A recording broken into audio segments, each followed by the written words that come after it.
Hello दोस्तों, आपकी popular demand पे हम 6 जेपीएससी का पेपर 6 लेके आए हैं जो कि general science, environment and technology development से संबंधित है। समान विज्ञान, पर्यावरण एवं तकनीकी विकास और इकोनॉमी के साथ ही ये जेपीएससी का टफेस्ट पेपर है।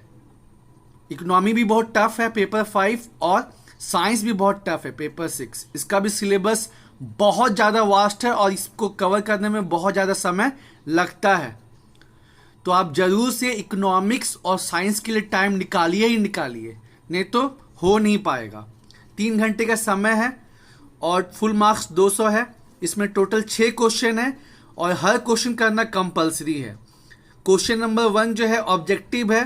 20 क्वेश्चन होंगे 2 मार्क्स के, यानी कि 40 मार्क्स का होगा क्वेश्चन नंबर 1। और 2 to 6 जो है डिस्क्रिप्टिव है। हर क्वेश्चन 32 नंबर का। और देखिए, बस साइंस में ही जो है ना वर्ड लिमिट प्रॉपरली दिया गया है कि आपको 500 से 600 शब्दों के बीच में ही लिखना है।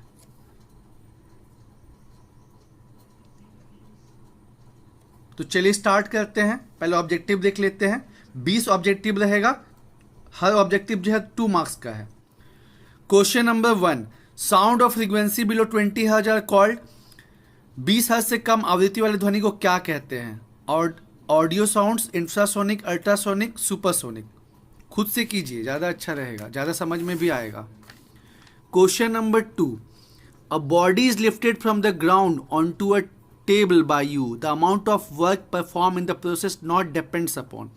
आप किसी वस्तु को जमीन से एक टेबल पर उठाकर रखते हैं। इस क्रिया में संपादित कार्य निर्भर नहीं करता किस चीज़ पे? वस्तु को कौन से पाथ से आपने उठाया है। इस क्रिया में आपने कितना समय लगाया, वस्तु के वजन पर, आपके वजन पर। बढ़िया क्वेश्चन है। Question number 3, easy question. The orbit of revolution of the earth around the sun is. सूर्य के चारों ओर परिक्रमा करने वाले पृथ्वी का पथ कैसा है? सर्कुलर है, एलिप्टिकल है, पैराबोलिक है, हाइपरबोलिक है। इजी क्वेश्चन है। Question number 4, when a conservative force does positive work on a body. जब एक संरक्षित बल किसी पिंड पर सकारात्मक कार्य करता है तो उसका जो पोटेंशियल एनर्जी है उस पर क्या असर पड़ेगा? बढ़ेगा, घटेगा, अपरिवर्तित रहेगा या बदलते रहेगा?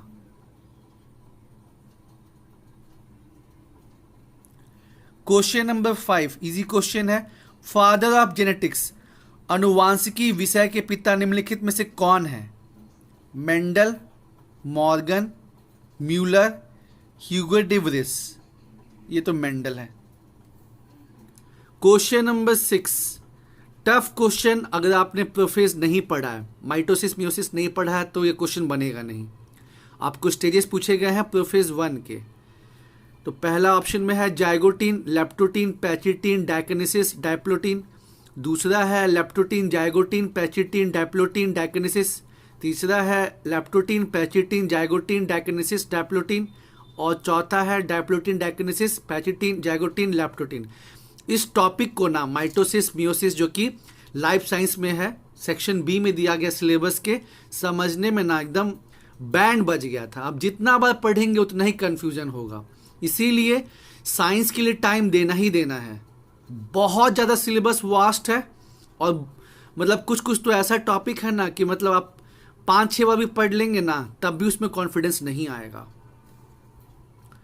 क्वेश्चन नंबर 7, हेमोफीलिया कैसी बीमारी है? छूत की बीमारी है, लिंग से संबंधित बीमारी है, कुपोषण के कारण होता है या इनमें से कोई नहीं? Question number 8, the organelles called as power house of the cell are. इनमें से किस ऑर्गेनल को कोशिका का पावर हाउस कहा जाता है? इजी क्वेश्चन है। माइटोकॉन्ड्रिया का आंसर हो जाएगा। Question number 9, the major nutrients for plants are. पौधों के लिए पोषक तत्व क्या है? तो ये भी इजी है, नाइट्रोजन, सल्फर और पोटास।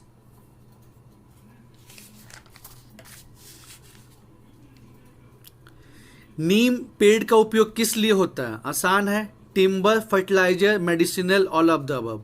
तो देखिए बी और सी तो होगा ही होगा, फिर टिम्बर के रूप में कम होता है लेकिन होता है, तो इसका ऑल ऑफ द अबव हो जाएगा। क्वेश्चन नंबर 11, ये थोड़ा कंफ्यूजिंग है। Food grain include the following crop. Food grain में क्या क्या आएगा? सीरियल्स और पल्सेस, सीरियल्स और ऑयल सीड, सीरियल्स पल्सेस और oil seed, cereals pulses oil seed and spices. ढूंढिएगा इसको।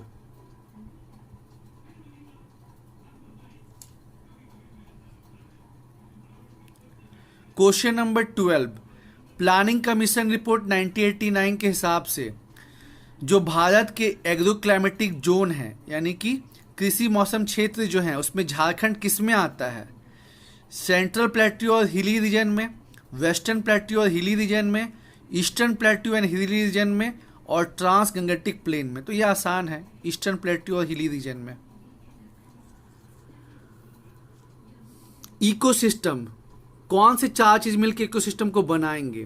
पहला ऑप्शन आपको दिया वाटर, कार्बन, ऑक्सीजन और सल्फर। दूसरा सॉइल, टेम्परेचर, ह्यूमिडिटी और रेनफॉल। तीसरा abiotic material, producer, consumer, decomposer. और डी हर्बीवोर्स, कार्निवोर्स, बैक्टीरिया और पैरासाइट्स। मेरा ये मानना है कि ऑब्जेक्टिव क्वेश्चन जब आप सॉल्व करते हैं ना, तो एलिमिनेशन टेक्निक लगाइए कि कौन सा जवाब इसका नहीं होगा। तो उससे क्या फायदा होगा कि बहुत से क्वेश्चन जिसमें आपको डाउट है वो आप क्वेश्चन सही कर जाइएगा। Question number 14, the advantage of implementing rain water harvesting is. Rain water harvesting से क्या फायदे होते हैं? ग्राउंड वाटर रिचार्ज होता है, पानी का बहाव रुकता है, बाढ़ से बचाता है, क्या होगा? क्वेश्चन नंबर 15, सरदार सरोवर जो प्रोजेक्ट है वो किससे संबंधित है? सोन नदी, ताप्ती नदी, नर्मदा नदी, किनमें से none of the above?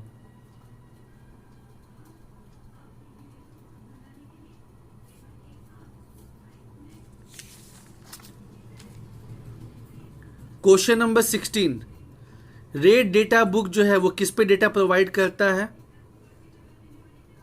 Endangered plants और एनिमल्स पे।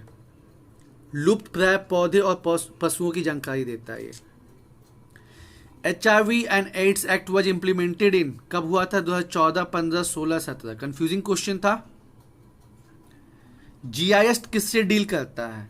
Numeric data, binary data, spatial data, complex data. C हो जाएगा इसका। कुछ कुछ आंसर मैं बता दे रहा हूं आपको, कुछ कुछ आप खुद से ढूंढिएगा। क्वेश्चन नंबर 19 है, पारंपरिक ऊर्जा स्रोत कौन सा है? कोयला है जी, सी हो जाएगा। लेप्रोसी जो है वो किस बैक्टीरिया की वजह से होता है? तो वो होता है माइकोबैक्टीरियम की वजह से। तो ये ऑब्जेक्टिव 20 ऑब्जेक्टिव क्वेश्चन है और ठीक ठाक ही है, टफ नहीं था। कुछ क्वेश्चन को छोड़ के ठीक ठाक है, मतलब इजी टाइप से है। चलिए अब स्टार्ट करते हैं डिस्क्रिप्टिव क्वेश्चन। तो question number 2, what are infrasonic and ultrasonic sounds? Name the sources of infrasonic sound in nature. Describe the characteristic and application of ultrasonic sound. ये 32 नंबर का सवाल है। तो जो पहला पार्ट है, अपश्रव्य एवं प्राश्रव्य ध्वनियाँ क्या है? तो उसको तो आपको शॉर्ट में लिखना है। Name the sources of infrasonic sound in nature, source बताना है। प्रकृति में अपश्रव्य ध्वनि के स्रोतों का नाम लिखें। और जो थर्ड पार्ट है, इसमें आपको कैरेक्टरिस्टिक और एप्लीकेशन बताना है अल्ट्रासोनिक साउंड के, यानी कि प्राश्रव्य ध्वनि की विशेषताओं एवं उपयोगों का वर्णन करें। या फिर आप, अगर ये क्वेश्चन आपको नहीं आता तो आप ये क्वेश्चन बनाइए कि state Kepler's laws of planetary motion, distinguish between lunar eclipse and solar eclipse. इसका सेकंड पार्ट तो थोड़ा इजी है, लेकिन पहला पार्ट का पता नहीं था।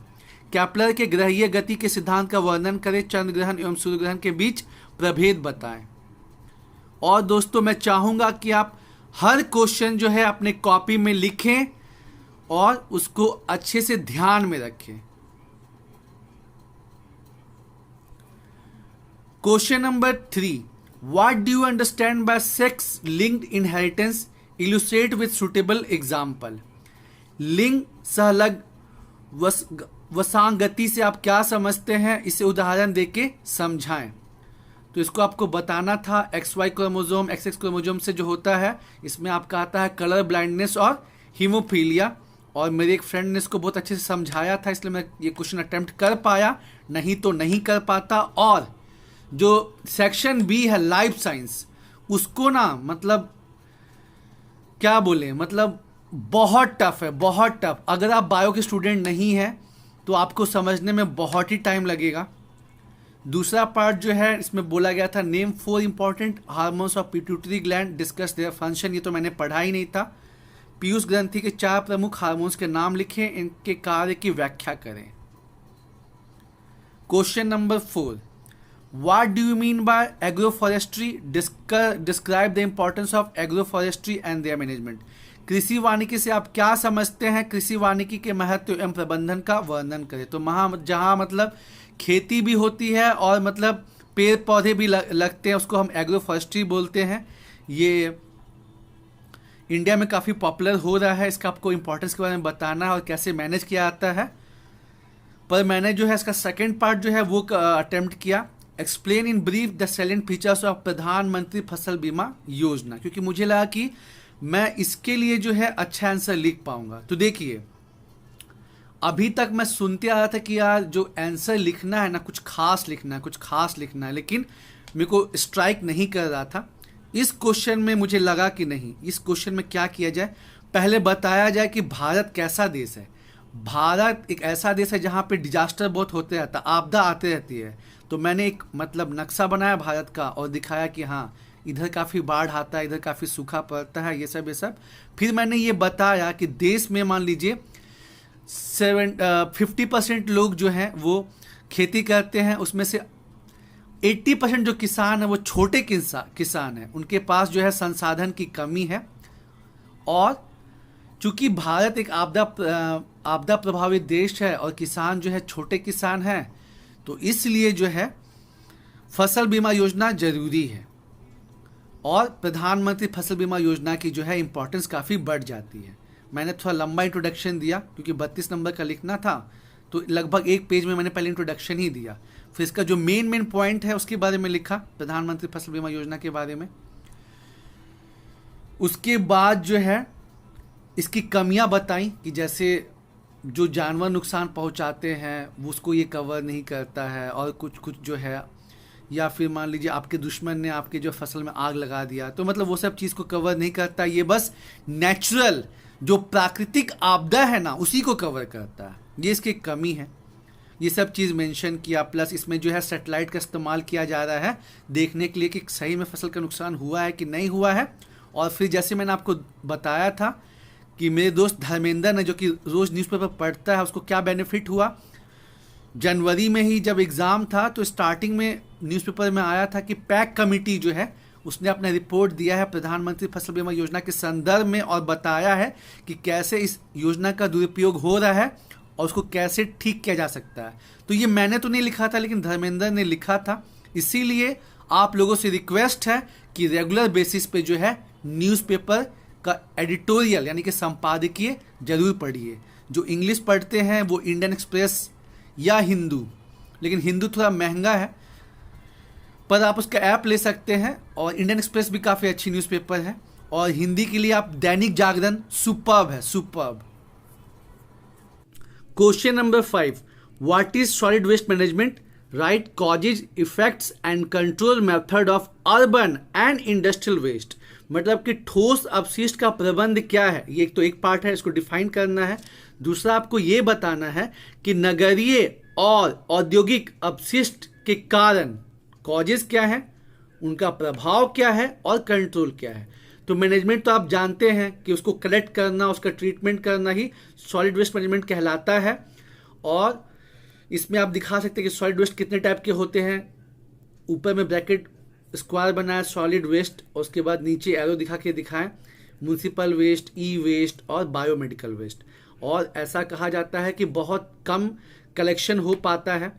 ठीक है, तो कॉजेज क्या क्या है, no proper collection of solid waste, उसके बाद सेग्रीगेशन ना होना, उसमें से बहुत ऐसे चीज जो वेस्ट है बायोडिग्रेडेबल है। मतलब ऐसा माना जाता है कि जो सॉलिड वेस्ट होता है उसमें से कम 60% जो है ना वो बायोडिग्रेडेबल है, लेकिन चूंकि उसको मिक्स कर देते हैं नॉन बायोडिग्रेडेबल के साथ, तो इसलिए जो है उस मतलब डिकम्पोज ये सब ठीक से नहीं हो पाता है। उसके बाद जो है जो इनफॉर्मल सेक्टर्स है उसको ठीक से आप इसमें इंक्लूड नहीं किए हैं, लोगों को अवेयरनेस की कमी है।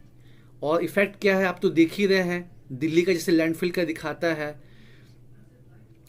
उसके बाद जो पर्यावरण जो है उसको नुकसान पहुंचता है, फिर एटमॉस्फेयर हो चाहे ग्राउंड वाटर हो, उसके साथ ही साथ फ्लोरा फौना और ह्यूमन बींग्स में अलग अलग टाइप की बीमारियां होती हैं। कंट्रोल मेथड क्या है? सबसे कॉमन मेथड है लैंडफिल, एक जगह को जो है आप कचरा डंप करने का जगह बना देते हैं। दूसरा है इंसिनरेशन, जो जापान में बहुत ज़्यादा होता है कि आप जो है कचरा को जला देते हैं। उसके बाद रिसाइकिल करना, ये सब अलग अलग मेथड्स हैं। और थोड़ा सा आप इंडियन पर्सपेक्टिव में डाल सकते हैं कि इंडिया में जो है मात्र 20% सॉलिड वेस्ट ही कलेक्ट होता है, और इसको इम्प्रूव करने के लिए गवर्नमेंट जो है सॉलिड वेस्ट मैनेजमेंट रूल बनाई है 2016। उसमें जो ई वेस्ट 2016 और बायोमेडिकल वेस्ट का भी 2016 में बनाई है। तो थोड़ा सा आप ऐड ऑन कर देंगे तो अच्छा लगेगा। मतलब देखिए आप अपने आंसर में, क्योंकि आंसर जो है 32 नंबर का है ना, यूपीएससी का क्वेश्चन होता है तो वहां ऐड करने की जरूरत नहीं थी, लेकिन ये 32 नंबर का है तो थोड़ा बहुत आप ऐड कर सकते हैं एक्स्ट्रा भी। दूसरा पार्ट जो था explain the evidences and causes of climate change, इस पे भी आप आसानी से 32 नंबर का लिख सकते थे। जल वायु परिवर्तन के प्रमाण और कारण, तो प्रमाण तो आप देख ही रहे हैं क्लाइमेट चेंज के, जहां हमेशा अच्छी बारिश होती थी वहां सूखा पड़ जा रहा है, जहां जयपुर जैसा जगह जहां पे सूखा पड़ता था वहां बाढ़ आ जा रहा है। उसके बाद अलग अलग टाइप की बीमारी चल रही है, ठीक है। कॉजेज क्या है? कॉजेज आपको उसमें अलग अलग टाइप के कॉजेज आप दिखा सकते हैं। सोचिएगा, जैसे मैंने बताया जितना सोचेंगे, जितना अलग अलग जगह से पढ़ेंगे, उतने ही बढ़िया आप आंसर बना पाएंगे। Question number 6, what is global energy crisis, give a detail account of alternative source of energy. वैश्विक ऊर्जा संकट क्या है, ऊर्जा के वैकल्पिक स्रोतों का विस्तृत विवरण लिखे। तो देखिए पहले तो आपको ये बताना है कि हर कंट्री जो है उसको एनर्जी का नीड है, लेकिन जितना डिमांड है उतना सप्लाई नहीं हो पा रहा है, क्योंकि जो फोसिल फ्यूल्स हैं, कोल, पेट्रोलियम, जो कि अभी तक मेन सोर्स ऑफ एनर्जी रहे हैं, उनका जो है लिमिटेड रिजर्व है। साथ ही साथ पॉपुलेशन जो है बहुत ज़्यादा बढ़ रही है और उसकी नीड्स भी काफ़ी बढ़ रही है, तो इसके वजह से जो है ग्लोबल एनर्जी क्राइसिस हो रहा है।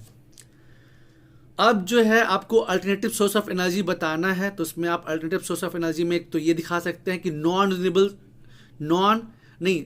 अल्टरनेटिव सोर्स में आप दिखा सकते हैं रिन्यूएबल सोर्स ऑफ एनर्जी, जिसमें आपका हो जाएगा सोलर, विंड, सोलर हो जाएगा, विंड हो जाएगा, फिर आपका बायोफ्यूल हो जाएगा, ये सब दिखा सकते हैं।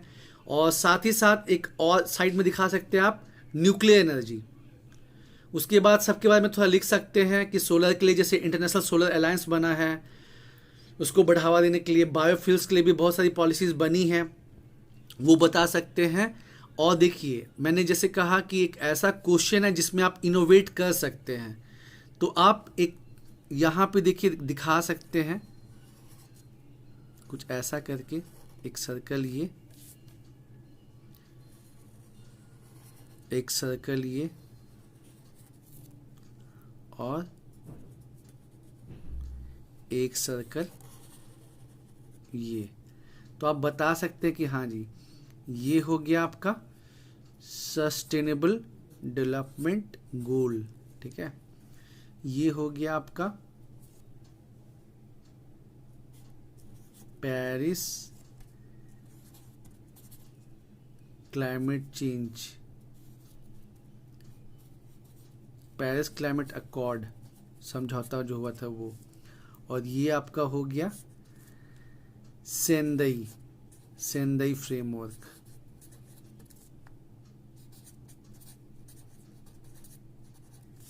तो आप बता सकते हैं कि हाँ मतलब ये तीनों के कॉम्बिनेशन से जो है वो एनर्जी का मतलब एफिशिएंट यूज होगा। और इस तरह करके आप अपना आंसर एंड कर सकते हैं। देखिए 32 नंबर का क्वेश्चन है ना, तो इसमें आप कुछ एक्स्ट्रा पॉइंट्स ऐड कर सकते हैं। यूपीएससी के आंसर में ये पॉसिबल उतना नहीं हो पाता, मतलब बहुत ज़्यादा एक्स्ट्रा पॉइंट यूपीएससी के आंसर में नहीं ले सकते, लेकिन जो स्टेट पीसेस है उसमें आप कुछ एक्स्ट्रा डाल सकते हैं। फिर इसका जो सेकंड पार्ट है वो है डिफाइन कैंसर, मतलब दूसरा जो क्वेश्चन है, सेकंड पार्ट नहीं, मतलब दोनों में से आपको कोई एक बनाना था। तो define cancer, give an account of various kinds of cancer, mention a list of carcinogens. Cancer रोग की परिभाषा दे, कैंसर के प्रकार का वर्णन करे, कार्सिनोजेंस की सूची दे। तो दोस्तों 6 क्वेश्चन में से जो है ना, मैंने 3 क्वेश्चन तो बहुत अच्छा लिखा। सॉलिड वेस्ट मैनेजमेंट हो गया, ग्लोबल एनर्जी क्राइसिस हो गया, और ये प्रधानमंत्री फसल बीमा योजना हो गया। जो सेक्स लिंक्ड इनहेरिटेंस जो है ये भी मतलब ठीक ठाक, उतना अच्छा नहीं, फिर भी ठीक ठाक लिखा। और जो अल्ट्रासाउंड इंफ्रासाउंड है इसको कैसे भी बना बना के लिख दिया। पूरा पॉइंट्स ध्यान में नहीं था, जो जो समझ में आया वो बना के लिख दिया। कहने का यही मतलब है कि साइंस बहुत ज्यादा वास्ट है। समय निकालिए, समय निकालिए, तब जाके जो है सिलेबस कवर हो पाएगा। और ये जो है हाई टाइम है, अभी आपके पास समय है, तो इस लॉकडाउन के पीरियड में लिखने की आदत बना लीजिए, आपको बहुत बहुत बेनिफिट होगा। तो दोस्तों all the best and thank you.